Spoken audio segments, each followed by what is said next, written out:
Diferença entre Ojubó e Ibá-orixá. Olá pessoal, tudo bem com vocês? Por acaso vocês sabem a diferença de Ojubó para Ibá-orixá dentro do candomblé? Vamos entender. Já falamos um tempo atrás em um vídeo que o Ibá representa uma cabaça, significa cabaça. Na Nigéria, grande parte dos orixás são assentados dentro da cabaça, porque ela se transforma em um pote quando você abre. Lembra muito quando você recebe o seu decálogo, a sua obrigação de 7 anos, quando é aberta, e ali você recebe dentro dessa cabaça todos os fundamentos necessários dos seus procedimentos religiosos. Depois vieram essa adaptação de louças, madeiras, mas isso a gente vai falar um pouquinho mais adiante. É dentro da cabaça ou dentro da louça que você absorve a energia daquele orixá, daquela divindade, e guarda ali os seus elementos representativos. Então isso é o seu Ibá-orixá, a sua identidade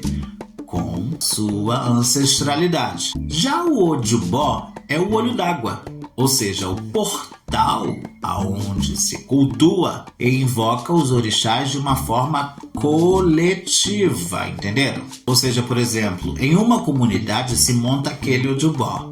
O Ojubó Exu, o Ojubó Ogum. Seria como a gente vê normalmente nas casas de candomblé aqui do Brasil. Em todas as casas não se monta o Ariaxé, a Cominheira, o Ojubó Exu lá no portão, o Ojubó Ogum, o Ojubó Oxóssi.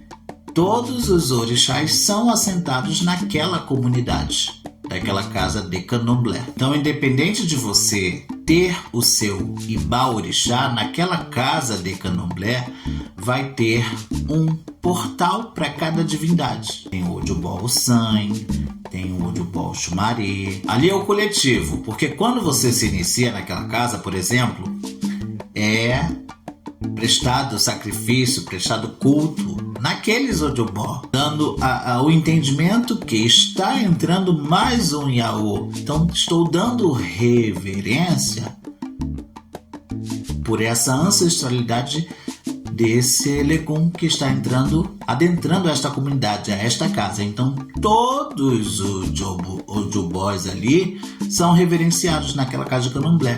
É assim que a gente aprende desde que a gente entra na nossa casa de candomblé aqui no Brasil, não é assim? Aquele Ojubó vai ser para todos daquela comunidade fazer reverência àquele orixá, independente se você tem o seu.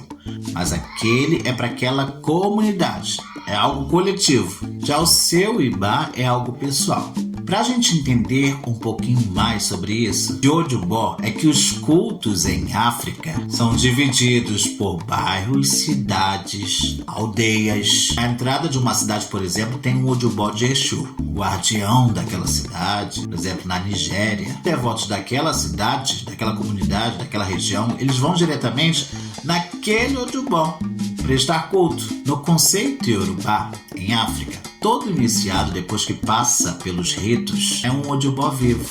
Eu sou um Ojubó vivo. Você que está me assistindo é um Ojubó vivo. Quando você se inicia, você recebe uma partícula do seu orixá, daquele orixá. Você se torna o portal, sendo os olhos, os ouvidos, a boca e o corpo daquela divindade. Aquela divindade mora dentro de você. Preste bem atenção que agora você vai se assustar. É por isso que os iniciados para o orixá devem ter uma atenção da sua conduta duplicada. A pessoa não pode roubar, não pode errar, não pode mentir, porque ela é uma representatividade daquela divindade aqui no Aí, aqui na Terra. Você que é iniciado ou pretende se iniciar no culto, no candomblé ou no culto tradicional, você precisa entender sobre isso. Que você, a partir de que você se inicia, você se torna um Ojubó, um local de culto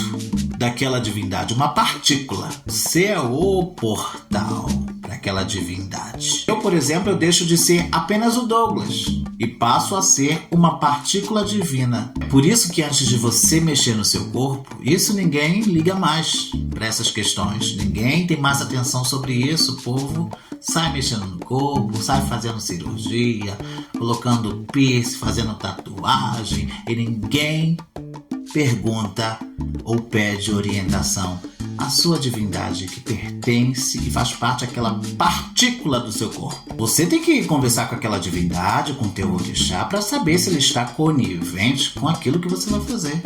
Se ele aprova você fazer aquela sua tatuagem, se ele aprova você colocar aquele piercing, se ele aprova você mexer numa parte do seu corpo, ou até mesmo doar sangue. Ah, Douglas, mas doar sangue? Qualquer um pode doar.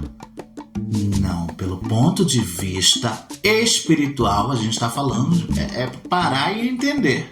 Você vai mexer no seu corpo, você vai mexer no seu Ojubó. Você é um Ojubó vivo da partícula da divindade que permite com que o seu corpo seja estruturado. É uma divisão ali, então você precisa pedir orientação. Você vai passar por um procedimento cirúrgico, até mesmo uma cirurgia, ou relativo às suas questões de saúde. Você precisa ser orientado espiritualmente, conversar com aquela divindade, para você ter os seus procedimentos tranquilos. Então, a partir disso, você consegue entender e identificar a diferença entre Ojubó e Ibá Orixá. Espero que vocês tenham entendido. A gente vai falar mais um pouquinho sobre isso em outro vídeo.